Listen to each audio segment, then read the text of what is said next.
ఆహ్, బాబా అంటే సాధారణంగా మనకు ఉండేటటువంటి ఫీలింగ్ హిందూ దేవుళ్ళు, హిందూ సాధువులు అన్నటువంటి.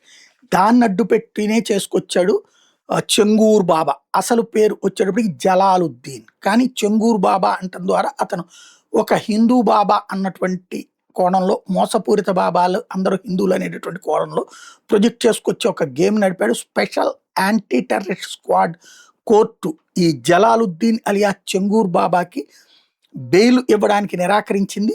పోలీసులు రయ దాఖలు చేసినటువంటి ఛార్జ్ షీట్‌లో ఉన్నటువంటి ఆరోపణల్ని ప్రాథమికంగా విశ్వసిస్తున్నామని జెప్పింది. ఏంటయ్యా అంటే విదేశీ నిధులు చెంగూరు బాబాకి వచ్చినియి. దాన్నడ్డు పెట్టుకునినే అతను మత మార్పిడులుకి పాల్పడ్డాడు.